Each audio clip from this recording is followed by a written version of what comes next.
moto, um monte de coisa, Não, tá? não tem problema, não tem problema. Vai ter Pode problema com a ativar a hora que gravação, não? você quiser, Tá. tá? Então, agora eu estou transferindo para a área de trabalho. Vai só me dizendo aí se mudou.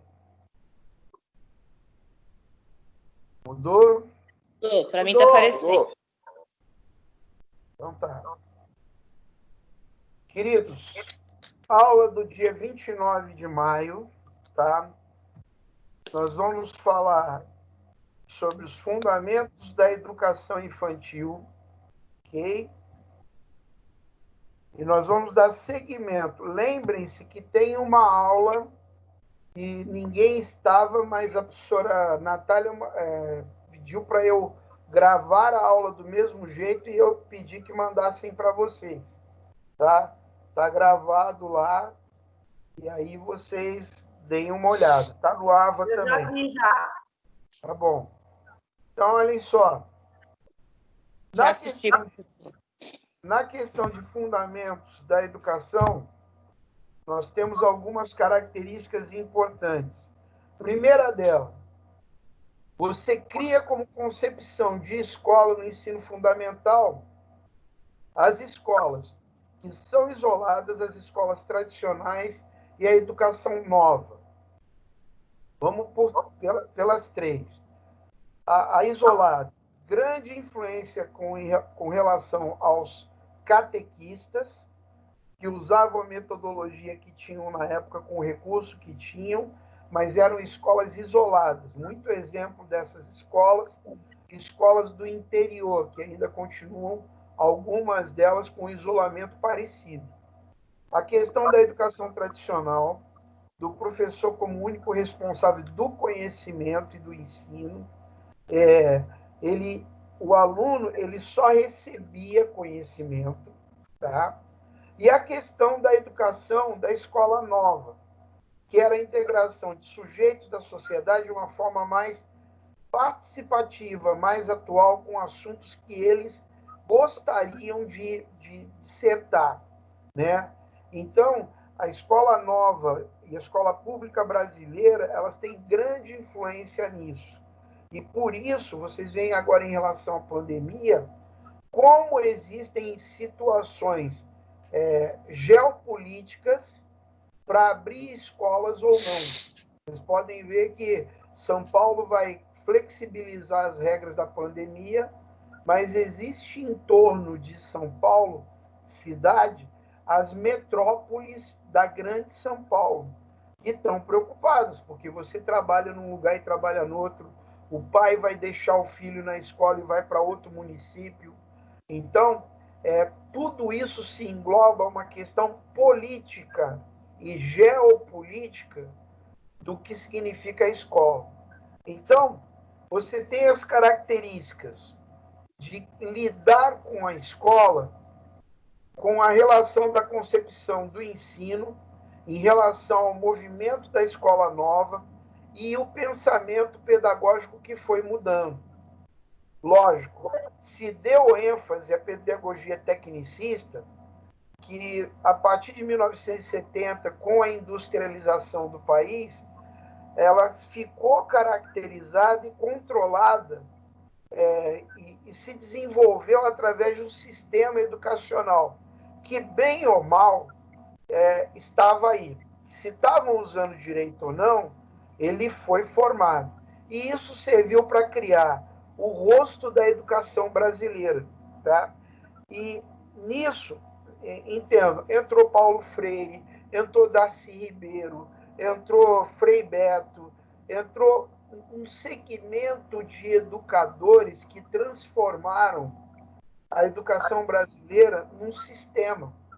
Sistema esse que foi até admirado e analisado por países lá fora. Paulo Freire, eu falei para vocês já algumas vezes, ele é adorado em alguns países e odiado em outros, como os Estados Unidos. Tá? Agora, dentre as três concepções do ensino fundamental, existe a formação básica do aluno no fundamental, existe também a questão do sentido unilateral e a constituição do ser humano como um maior alto nível, né? Uma maior complementação, aonde o professor ele não entra só com conhecimento, mas ele busca maneiras diferentes de aplicar esse conhecimento. Então, o professor, nessa nova concepção, ele busca recursos para poder ensinar. Não basta só criar o conteúdo no plano de ensino. Você precisa encontrar formas diferenciadas e nem sempre essas formas têm que ser caras. Tem que dar despesa. Às vezes, com coisas simples, você consegue ensinar as crianças. Agora, ainda assim, você começa a pensar que o papel do ensino fundamental na formação básica do aluno, ele vai de acordo com a característica hereditária ou cronológica do aluno, né? Seguindo a situação do ensino fundamental, os alunos de 6 a 10 anos, eles compreendem a prática social. Por que antes não? Porque é difícil você explicar para uma criança de menos de 6 anos como ela vai ser instrumentalizada a leitura, a escrita, do cálculo matemático, se ela ainda não tem concepção de algumas outras situações, como viver em sociedade. Então, a criança precisa aprender esses elementos fundamentais, compreender a realidade delas, e ela começa a permear essa mediação, essa maneira com a qual o professor está tentando abrir o mundo para ela. Então, o professor ele é responsável por selecionar esses conteúdos na série e problematizá-los. Por exemplo, a Érica aqui no início da aula começou a falar, professor, para colocar objetivo principal, objetivo específico, não, ela está problematizando, tá certo. Só que as coisas também podem ser mais simples. A problematização é o quê? É você descobrir qual a dificuldade e, em cima da dificuldade, trabalhar com ela. Aí o que vem? Quando o professor faz isso, ele começa a procurar recursos. E nesses recursos, ele começa a entender essa concepção do aluno crescendo. Porque quando ele vai chegando na pré-adolescência, o estudo vai se diferenciando, porque ele já é crítico, ele já é um aluno que observa as coisas de uma maneira crítica. E eu não digo crítico só no sentido da crítica, eu digo crítico no sentido de observar as coisas e tomar uma atitude em relação a isso. Então, você tem o Estatuto da Criança e do Adolescente, de 88, que lida com os estudos da psicologia, que caracteriza a questão da adolescência, da criança na pré-adolescência, que vai de 9, 10 e 11 anos e estaria vivenciando o que seria chamado de segunda infância, essa pré-adolescência. Mas esse termo ele é um termo um pouco, vamos dizer, técnico ou capitalista. Por quê? Porque ele só quer dividir uma seriação de idades e coloca uma especificação nas idades de 9, 10 e 11 anos, dizendo, olha, você não é ainda adolescente, você é um pré-adolescente. Como quem diz assim, você ainda não é jovem. Tá? E o jovem, você deve lembrar disso, você odiava esse termo, dizer que você ainda não era um adolescente. Porque quando você é pré nessas idades, você é doido para chegar lá. Então, deve-se entender com clareza a necessidade do sujeito, das crianças, em relação às curiosidades. Piaget ressaltava muito isso. Então, por isso que ele dividiu as fases do crescimento humano, para encontrar, com certeza, aonde se coloca aquela situação do pensamento operatório concreto, que é aonde o ser humano consegue identificar as coisas e pensar lá na frente. Tipo assim, eu pedi um trabalho para vocês sabem agora que é para fazer o trabalho e sabem que é para me entregar quando? Na sexta-feira, lá na frente, tá? Então, o que faz isso? Isso começa a fazer com que você entenda a necessidade de usar um material concreto para assimilar um conhecimento. Qual é o material que eu estou utilizando? Estou utilizando o trabalho como a forma de fazer com que vocês vivenciem, usem na prática a maneira de ensinar. Esse foi o meu material. Se eu tivesse na sala, a gente poderia fazer isso na prática. Então, por isso, a brincadeira é importante nessa fase, porque na brincadeira você constitui vários processos de aprendizagem, às vezes com um brinquedo, com uma coisa simples. Alguém quer falar alguma coisa? Eu ouvi alguém aí falando, não? Posso continuar? Pode. Então, olhem só. Quando você lida com isso, você pensa no brinquedo, automaticamente você pensa no lúdico. O que é o lúdico? É toda atividade que dá prazer. Todo entretenimento que seja construtivo é usado pelo educador, pelo professor. Então, a ludicidade deve estar presente no processo, ela deve desenvolver o ensino do infantil, ela deve fundamentar e fazer com que o lúdico seja usado nas brincadeiras e também seja descrito nos jogos, na arte, nas expressões corporais, na maneira da criança aprender a falar. A criança aprende muito cedo que determinadas coisas ela pode falar em um lugar, em outro não. Alguns adultos crescem sem entender isso. Muita gente não sabe se colocar ou falar de acordo com o ambiente. Às vezes usa um vocabulário chulo onde deveria usar um vocabulário mais rebuscado, exatamente porque não trabalhou isso na idade certa.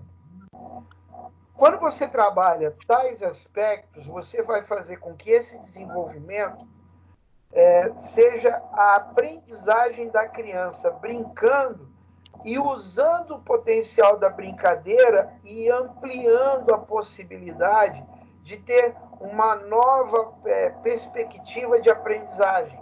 Isso fica muito nítido quando você pensa no processo de alfabetização, onde a professora coloca lá na frente do quadro aquele abecedário, o A, aí tem uma abelha desenhada no A, o B tem um burrinho desenhado no B, o C tem uma casa. Então, quer dizer, isso é uma maneira de, ludicamente, assimilar a questão da relação entre o letramento. Então, facilita o aspecto do professor se utilizando de meios para poder ensinar a criança. Agora, ainda assim, há de se tomar alguns cuidados, por quê?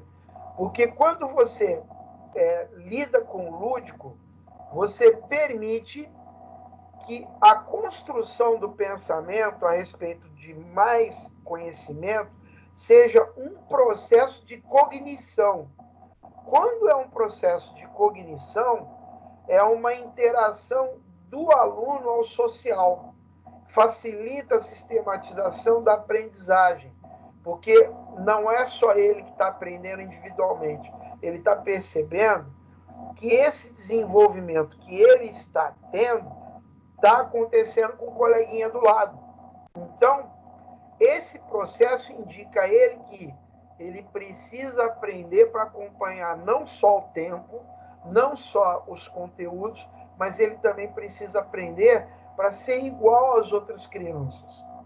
Ele não quer ser ainda igual ou melhor que o professor, porque tem um momento que ele quer, tá? Mas ele precisa ir com o grupo, porque o pior processo de aprendizagem é quando o aluno não se sente inteirado com o grupo.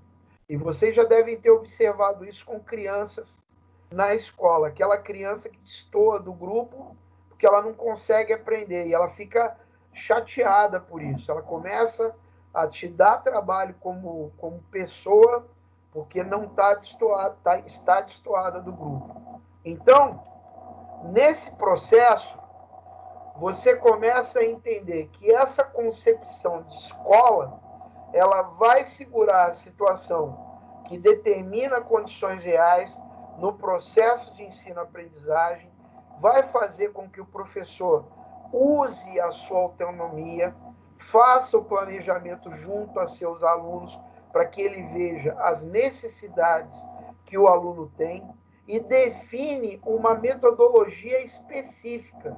Pessoal, eu vou por aqui, me acompanha, vem comigo. Então, ele mostra o processo. Algumas vezes, o processo ele não fica bem definido, não porque seja problema com o professor ou com o aluno, é porque existem alguns argumentos do processo que só vão se apresentar lá na frente, de acordo com o conhecimento que a criança tiver. Eu vou dar um exemplo para vocês muito simples, mas vocês todos já viram aquele filme do Karate Kid, né? Esse novo que tem o filho do Will Smith, né? Viram esse filme? Eu não. Não, vi. Então, tem um momento lá que o mestre chega para o aluno e fala assim, ó, veste o casaco. Aí o moleque olha, não, mas eu quero aprender a lutar. Veste o casaco. Aí ele veste o casaco. Agora tira o casaco. Agora veste o casaco de novo. Agora tira o casaco. E ele fala, pô, mas que luta é essa? Para que eu estou aprendendo essa porcaria? Aí ele veste o casaco, tira o casaco, faz aquilo várias vezes, até a hora que o moleque se enche, porque ele não vê sentido naquilo, e aí o professor chega para ele e fala assim, sem o casaco, ele veste o casaco, aí a maneira com a qual ele se movimentava para vestir o casaco era a maneira com a qual ele deveria se defender e a maneira com a qual ele atacaria seria a maneira como ele tira o casaco. Aí ele, agora ele percebeu que o gestual que ele estava fazendo era um kata de luta. Deu para entender? Então, olha só. Quando você pensa nisso, você pensa na característica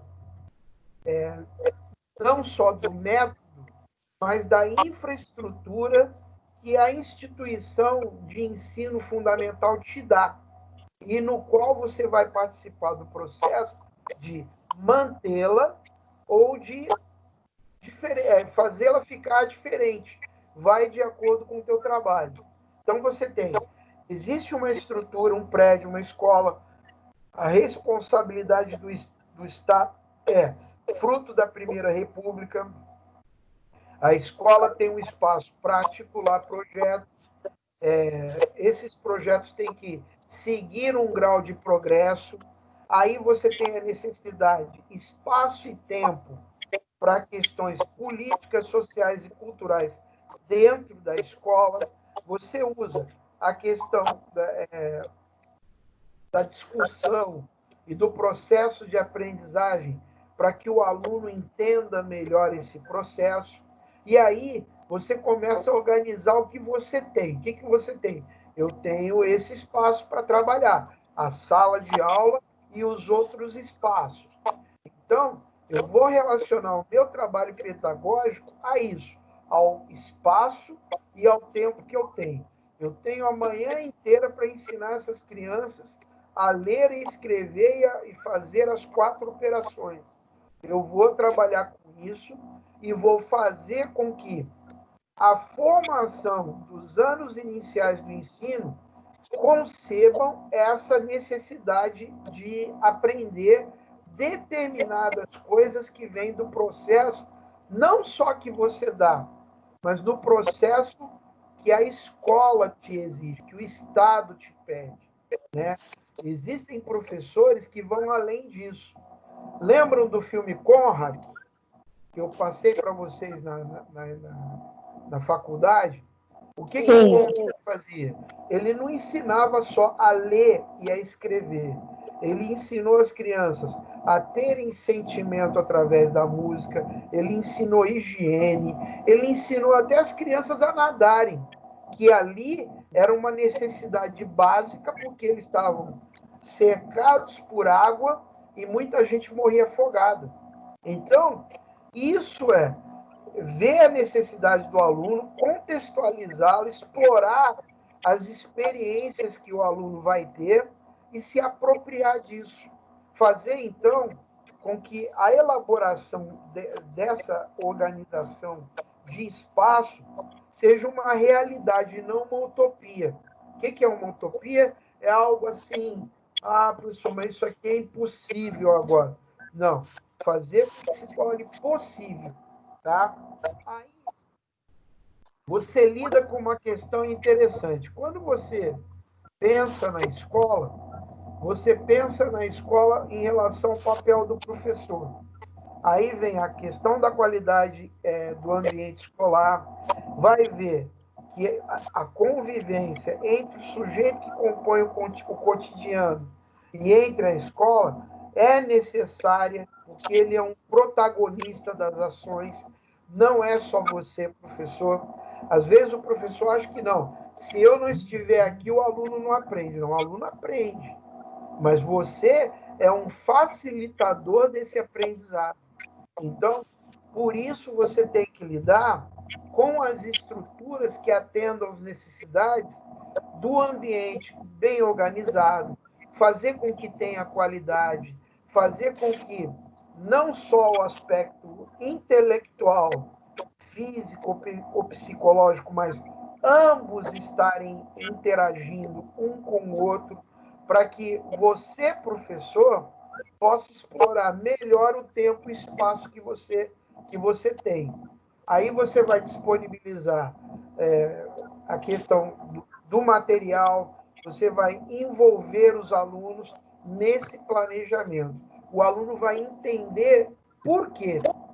E esse entender por quê fica mais fácil se o aluno quiser ver aonde você quer chegar. Tá? Agora, muitas vezes, isso decorre de uma composição e organização do espaço e do ambiente da escola. Por quê? Porque não é só a sala de aula. Você tem espaços tão importantes quanto a sala de aula. Para quê? Para estimular o aluno. Olha, hoje a nossa aula vai ser lá fora. Mas lá fora o que? Olha, eu quero que vocês procurem aqui no pátio coisas que tem a letra E. Aí ele vai buscar um monte de coisa. É escrivania, ele vai colocar, olha o nome daquela cor ali é esmeralda, aquela moça ali, ela se chama emengarda. Eles vão buscando coisas em relação ao estímulo que você deu. Aí, lógico, vem informações muito variadas, mas, ao mesmo tempo, fazem com que você amplie esse campo de atuação. Aí vem a questão da arte, da ciência, das questões sociais e da ciência natural, a ciência do saber, as coisas naturalmente. Então, você organiza o ambiente, efetiva a aprendizagem e faz com que o processo de cooperação e colaboração mútua entre professor e aluno aconteça. Aí, o que vai haver? Vai haver uma via de duas mãos, aonde professor e aluno estão trabalhando ao mesmo tempo para o mesmo objetivo. Esse espaço vai variar entre o que você quer utilizar como material, que pode ser diversificado, ou ele vai trabalhar com a temática que, olha o tema de novo entrando. O que eu quero ensinar? Tema, né? Ao grupo com a estrutura do local e as condições necessárias. Por exemplo, eu posso falar de computação sem ter um computador? Posso. Eu posso falar, por exemplo, como é feito o cálculo de um programa matemático, como é feito a linguagem COBOL, BASIC, Fortran, antes de entrar no computador, para que ele entenda, eu aperto uma tecla, se eu apertar o Ctrl+C, Ctrl+V, eu vou copiar e vou colar. Se eu apertar Ctrl+T, eu vou selecionar tudo. Se eu apertar... Então, quer dizer, peraí, quem fez isso? Não é o computador que magicamente te deu essa opção. Alguém fez um processo de leitura gráfica e de binômio para chegar nessa ação. Então, você explica para o aluno isso. É legal de ver, tá? Porque aí você entende como funciona o processo. Agora, ainda assim, é necessário o material. São necessárias as apostilas, o livro, o texto e o contexto, para que a criança tenha um farol, tenha onde seguir. Aí, fazendo isso, você começa a entender que você pode complementar o estudo da criança e evidenciar questões do ensino dos projetos a desenvolver e a integrar as áreas do conhecimento. O que é integrar uma área do conhecimento? É integrar, por exemplo, português à ciência aplicada. Né? Eu preciso saber, a Érica falou aí do negócio da girafa, né? Eu posso usar a comunicação e expressão, o português, na aula da girafa? Posso. Eu posso usar cultura informativa de vestimenta e arte, padronizando uma roupa africana? Posso. Então, essa estrutura de trabalho ela tem que ser coerente com a ideia de onde eu quero chegar. Então, você começa a trabalhar com esse projeto político-pedagógico da instituição. Por que da instituição e não só da sua sala de aula? Porque você não é uma ilha e nem seus alunos são. Existem coisas que estão acontecendo em volta de você, dentro da escola, que afetam você e afetam principalmente seu aluno. Em questão das datas, em questão das atividades, em questão do cronograma da escola, no qual você também tem que inserir os alunos e se inserir também, tá? Aí, nesse processo, você vai ter sucesso. Por quê? Porque é provável que esse percurso surta resultados que vão ser fundamentais para o trabalho pedagógico. Por quê? Porque você esclareceu, porque você disponibilizou, porque você usou recursos diferentes. Isso fez com que o aluno crescesse, se desenvolvesse e obtivesse um aprendizado que, principalmente nas séries iniciais, é um aprendizado que ele vai levar para o resto da vida. Ok, olhem só. Ainda nesse processo, para a gente culminar no nosso final, você começa a estudar buscando se aprimorar. Você começa a pesquisar, tentando entender que existem outros meios, além do professor, para obter conhecimentos. A pesquisa, ela é importante por isso. Você, lógico, às vezes, encontra tanto recurso que às vezes se perde. Então, você tem que se encontrar. Para quê? Para que você tenha um bom estudo. Tá bom? Alguém tem alguma pergunta?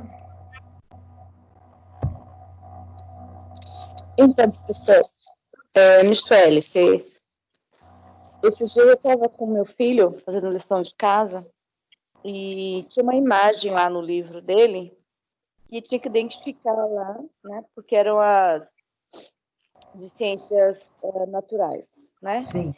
E eu falei para ele, não dá para identificar, não dava para ver se era uma colmeia, se era um vespeiro, não deu para identificar com nitidez, né? E eu falei Entendi. assim, filho, vamos pesquisar. Ele, mamãe, mas onde vai pesquisar? Eu falei, olha, a gente pode olhar o Google, porque a intenção minha era ele raciocinar, despertar a curiosidade, né? E ir atrás. A ferramenta no momento que nós temos é a internet. Não tem tantos livros aqui de ciência para pesquisar. Porque veio bem a calhar, né? Quer dizer, Shelly, só um instantinho que o final aí ficou meio falhado, não entendi o que você falou. Finalzinho aí. o senhor falou sobre o despertar a curiosidade da criança, para mim veio bem a calhar no momento que a gente está vivendo, e a gente não sabe identificar a imagem de um trabalho dele da escola, né? Sim. E foi isso, em meio à situação que nós estamos, né? O que a gente no momento era a internet, tentar pesquisar e ver o que era. E eu acho que despertou a curiosidade da criança e a gente entra também com a resposta. Claro, Então, não, mas né? quanto mais você deixar, lógico, você está junto, você está do lado, mas quanto mais você deixar ele procurar a resposta, mais ele vai deixar isso concreto. Eu estava aqui agora, nesse tempo de pandemia, arrumando. Aqui na minha chácara tem uma edícula cheia de coisa de escola. Né? É um sonho para quem. E a gente estava arrumando, né? Aproveitando esse tempo aí dentro de casa para arrumar essa edícula. E eu achei a Barça. Né? Eu tenho uma Barça novinha, que nunca foi usada. Eu quero até doar essa Barça, mas queria doar para um lugar onde fosse legal que ela ficasse. Então, eu abri aquilo ali. O que era aquilo? Aquilo era um recurso tecnológico da minha época. Ter uma Barça em casa era sinal até de status da família. Nossa, fulano não vem aqui na biblioteca estudar com a gente, porque ele tem Barça em casa. É a mesma coisa que tem assim, ele tem computador em casa. Fala, José. O que é isso que eu não entendi o que é? A Barça? A Barça era um número de fascículos de enciclopédia, um monte de livros que ia de A a Z, com um monte de conhecimentos específicos de determinadas áreas do conhecimento de acordo com o alfabeto. Então você pegava o livro, o volume A, letra A. Então tinha de abelha, a aerossolterapia, aerosol, tudo ali. Então você aprendia muito com esse contexto. Tá? Aí esse era o computador da época. Aí a Michelle falou aí na questão do Google, né, que ela foi procurar no Google. A nossa Barça atual é o Google. A gente procura informação no computador, na internet. Pode ser que daqui a um tempo apareçam outras coisas que também me dão conhecimento. Tá? Mais alguém? Alguém gostaria de falar? A Érica sumiu aqui. Shelly. Eu só quero, depois que você parar de gravar, tirar uma dúvida com você. Não quero tirar minha dúvida com você gravando, não. Pode ser a minha dúvida. E aí? Não tem problema, deixa a tua dúvida lá, ué. Tudo bem, eu desligo. Ninguém tem que ficar ouvindo minhas dúvidas, não, tô fora. Ô, professor. Só um minutinho que eu tô parando a gravação aqui. Calma aí.